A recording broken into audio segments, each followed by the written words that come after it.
So I'm back with a brand new DIY, and this is actually one that I did last year, but I never got around to sharing it with you guys. This is my DIY tiled table for my outside patio area, but this DIY would also work for a really cool interior coffee table. So here's how I made it.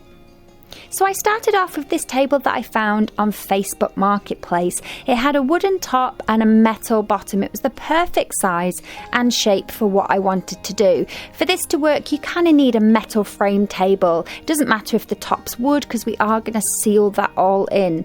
Now, this table had been left outside a bit and it had gone a little bit wibbly. That is a technical term. And so one of the first things that I did was to sand it all down so that it was completely flat. It had a lot of bumps and things in the top.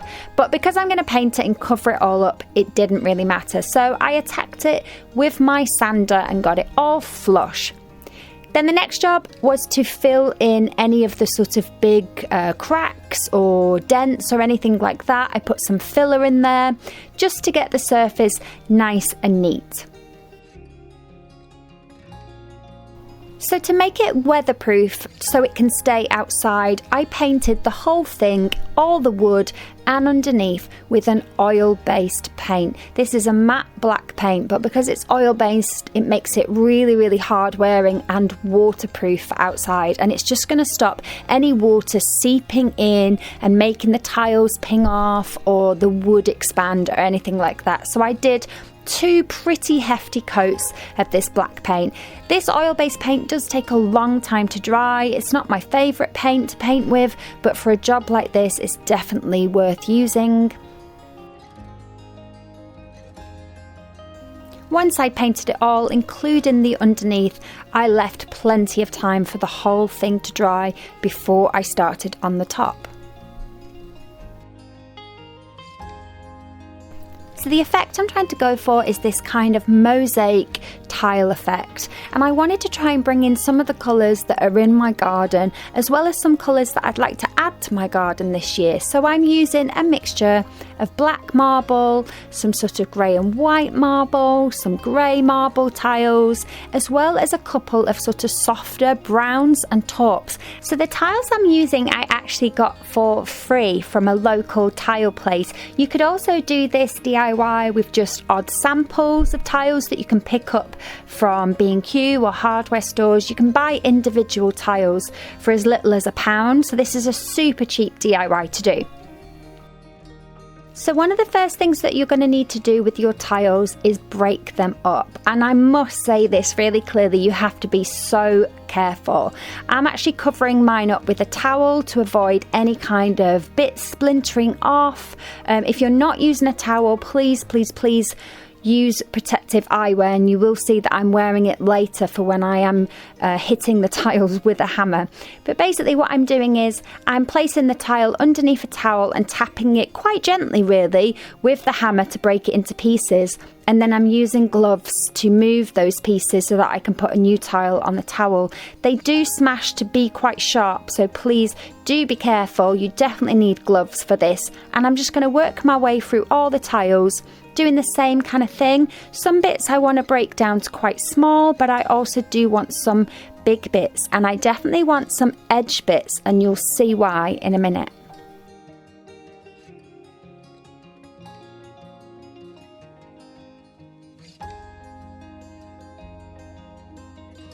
So because I don't want to put a trim on my table, I actually want my tiles to go right up to the edge.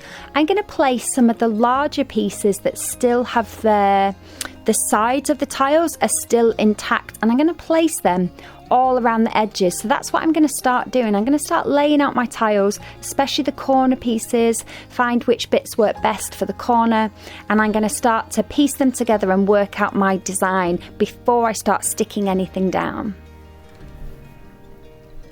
So I'm going to put my edge pieces of tiles as close together as I can so I don't have huge gaps that I need to fill with the grout. I'm then going to use a tile adhesive. You can use any tile adhesive you want, and I'm going to work my way round and stick down the tiles.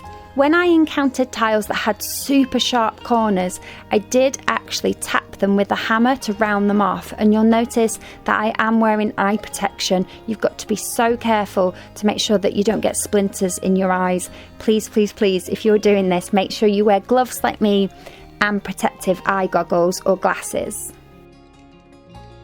So I'm going to tap them just to round off the corners and then stick them down with the tile adhesive. This tile adhesive is in a little bucket. I had to sort of put it on with a spatula.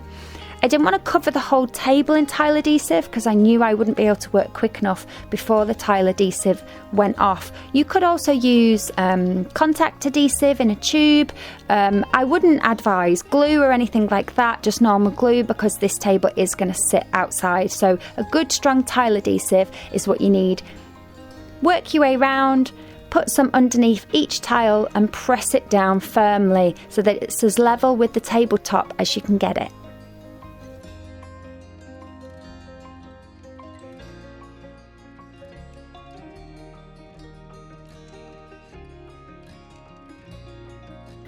So I left my table overnight to dry, and the next day I decided to start filling in the inner tile pieces. So I'm going to stick some tile adhesive on, and again I'm going to bang off any sharp corners, and I'm just going to start building up my design. I'm trying to use a good mixture of colours and sizes. I'm trying to mix up the colours so that they're not sort of two tiles the same colour next to each other, and just put them in randomly really on what works in a pattern, kind of starting with some of my smaller beige bits because I didn't have many of them. So I stuck those down to make sure that they were well spaced out around the table, and then I went in with some of my bigger bits and just worked my way around the table.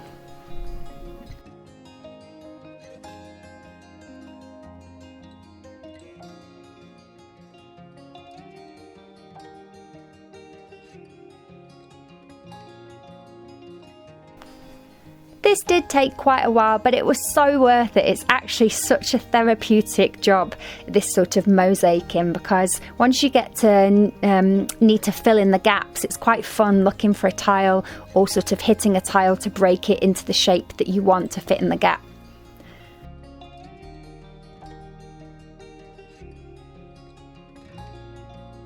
Once the full table had been stuck down, I left it again for 24 hours for all the tile adhesive to go off fully. And then it was the exciting bit, which was grouting it. So I'm going to grout mine in a plain white grout, but it is a really strong grout. I believe that this grout has a resin part to it, which makes it super strong and hard wearing for being outside. You could use coloured grout, which would be really, really cool too. So I mixed it up as per the packaging instructions, and I'm literally gonna slap a load of it on. As you can see, I'm wearing gloves because I want to smooth it over with my hand and I don't want to injure myself if there's any sharp corners, and I'm just going to smooth the grout all over the table. I'm using my glove to press it into all of the gaps. Again, I'm not really being that neat about it. I don't think you need to be. So once all the grout is on there, I'm actually using a wet squeegee to smooth it all down and get rid of any excess grout. So as you can see, I've got a bucket of water and I'm scraping it along the top to make the whole grout nice and smooth and also level. I'm also using it along the edges to try and create that right angle of grout in between the tiles.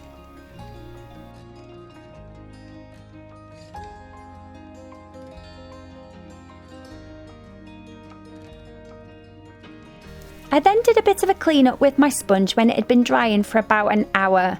I didn't want any of the grout to dry on the table edges or the legs, so I wiped all of this off. You need to keep rinsing your sponge. Clean sponge is the key to cleaning off your grout. But yeah, after about an hour you can give it a general wipe down, a general smooth down and get rid of some of the grout. But I'm going to do the majority of the cleanup tomorrow when it's dry.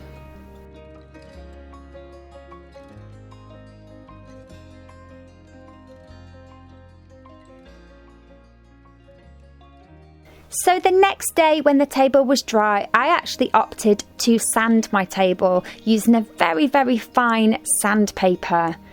This is just going to make sure that the whole top is lovely and smooth, that all the grout is really smooth, and it's just going to give it a really nice finish. However, any of my tiles, like the very small ones that are beige, they actually had a gloss to them. I didn't use my sander over those because I didn't want to take the gloss finish away. If there's any really big bits of grout stuck to your tile, you can use a little paint scraper to get rid of it, but we are going to clean it down with a sponge again as well.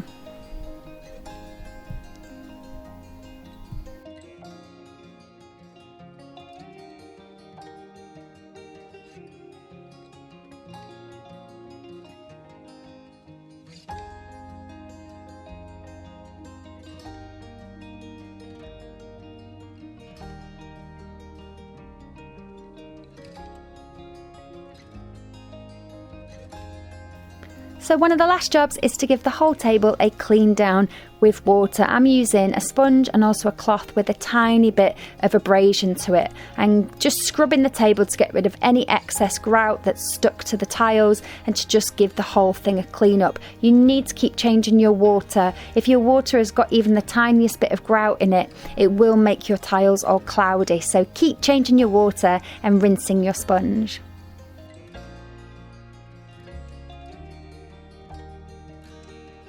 And then the very last job is just to respray the table where I got grout on it. So even though I've cleaned it, a couple of the edges where I've really rubbed at the grout has damaged the paintwork. So I decided to give it a touch up. I masked off the new top and I just used some Rust-Oleum Universal Black Satin paint and gave it a little quick spray just so it looked really neat and really smart.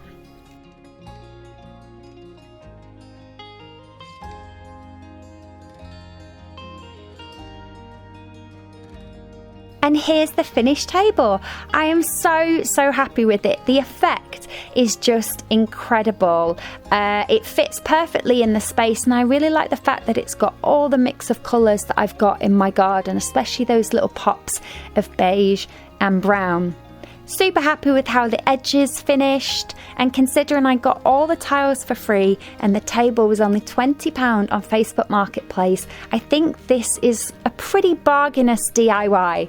I'd love to know what you think of the finished table, and if you're going to give this a go on a coffee table or a table for your garden. Let me know in the comments, and of course do give the video a big thumbs up if you enjoyed it, and do subscribe because I am always DIYing away, and there will be most definitely more DIY videos to come.